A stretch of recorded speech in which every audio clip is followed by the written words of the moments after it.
Summer is about to wind down and fall is right around the corner, and we here at Travel Michigan are starting to think along that fall timeline.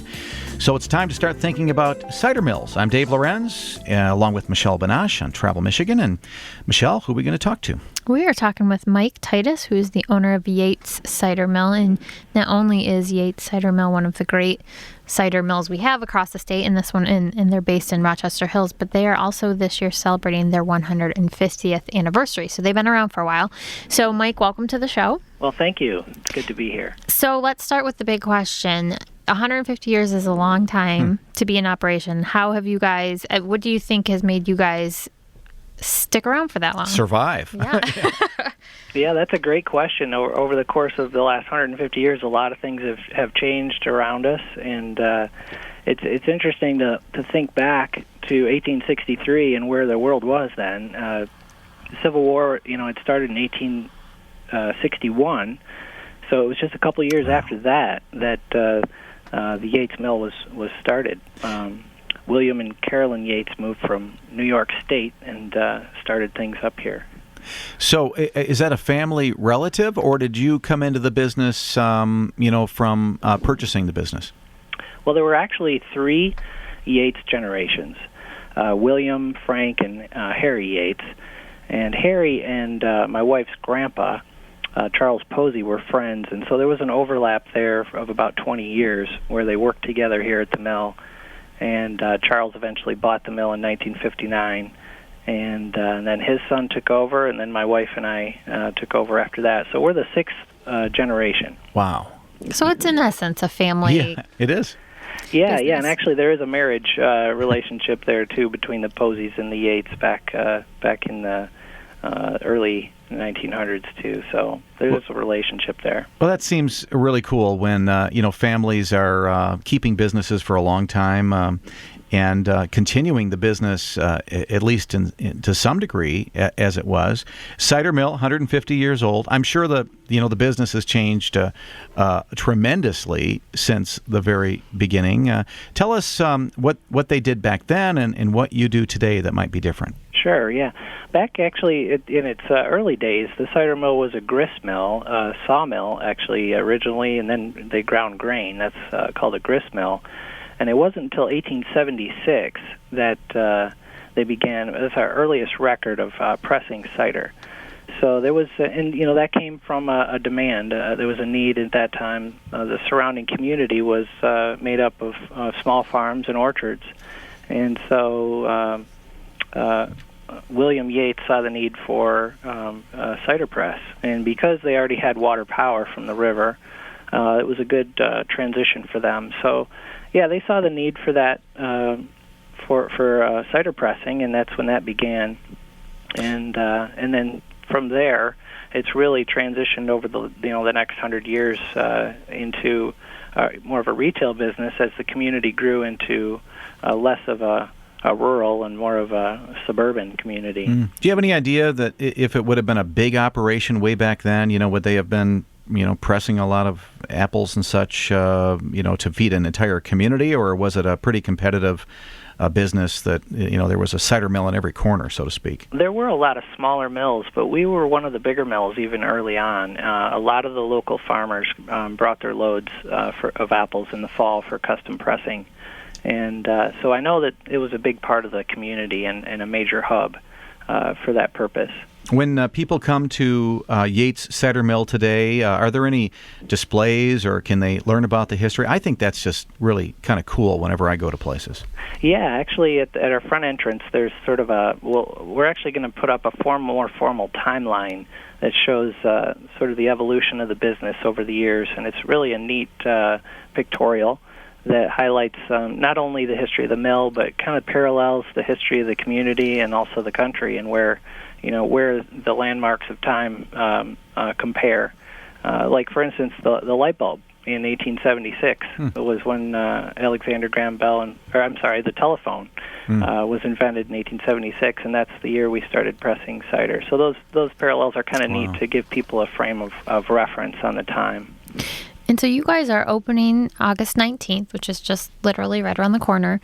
But talk about what people can experience when they come to the mill, because I think probably for a lot of people, they wouldn't think Orchard Cider Mill, Rochester Hills. Mm-hmm. Right. That's a good point. We've kind of become a bit of an oasis around a lot of development.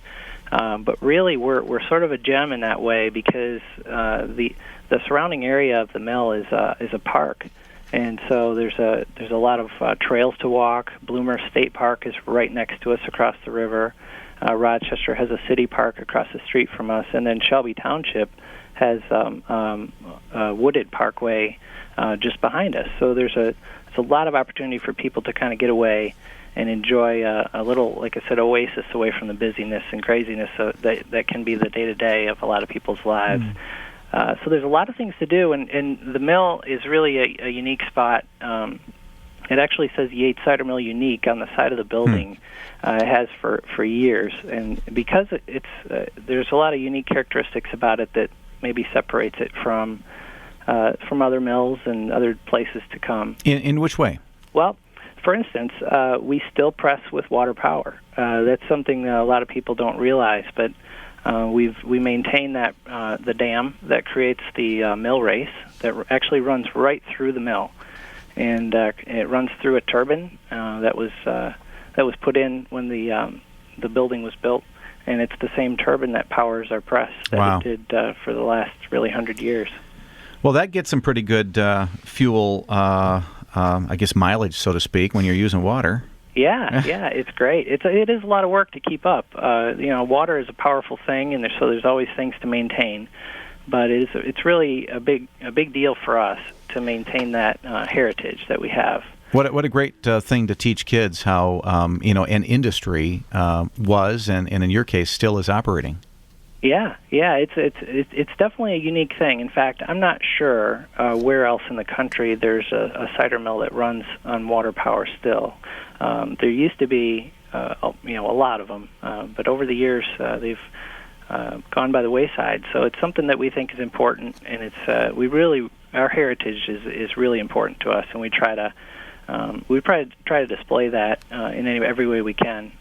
How would you describe the cider that you guys make? I reading on your website, you use a couple of different varieties of apples, but people talk about wine taste and beer type. What's your cider taste? Yeah, that's a good question too. We actually we win a lot of contests here in Southeast Michigan for best cider, actually every year, pretty much, and we take a lot of pride in that. We take a lot of pride in picking out really good fruit. That's what I think is the essence of good cider, is starting with really good fruit. And then the next thing that's important is, like you mentioned, the blend of varieties. It's interesting, every apple has a little different flavor profile. Some are more sweet, some are more tart, as you know. And when you blend them, you can really get some unique flavor profiles. And so throughout the season, it does change as the different varieties of apples become harvested. You get later apples with different flavor profiles than the early ones, so you have the opportunity to make different flavors. Nothing like that sweet flavor of apple cider, though. Oh, I can't wait special. myself. Yeah, I bet. Well, Mike, thank you so much. I can't wait to get to Yates Cider Mill myself during the 150th anniversary. I want to thank you, Mike Titus, owner of Yates Cider Mill. And if you'd like to find out more before your visit, head to yatescidermill.com. Get all the information. History's there, and the information on where to go to get to Yates Cider Mill in Rochester Hills. Check it out. Michelle, lots of events about ready to take off. Absolutely. We have Rock the Rapids, which is happening at Fifth Third Ballpark in the Grand Rapids area. And this 3-day concert is going to feature acts including Thompson Square, Daughtry, Lifehouse, ZZ Top. I'm sure you've heard of that, at least that one, Dave. ZZ, I have. That's happening the 20th through the 22nd, so coming right up. For the fitness buffs out there, there's the Crim Festival of Races in Flint happening the 23rd through the 24th, and they will have runners and walkers and fitness enthusiasts taking part of this 10-mile road race. So check that out.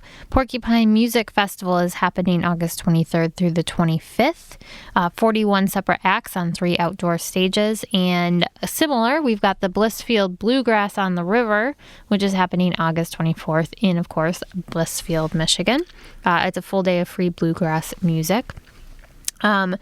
For train lovers and kids, it's a day out with Thomas at Crossroads Village and Huckleberry Railroad in Flint, and that's happening now through August 25th. Spend a day of family fun with Thomas the Tank Engine, which, based on nieces and various other kids I know, is a very popular. It is.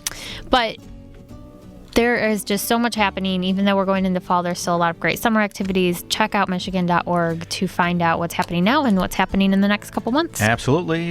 Good plan to do that. Do a little advanced planning before you head out. One of the events, of course, coming up very soon is the Detroit Jazz Festival.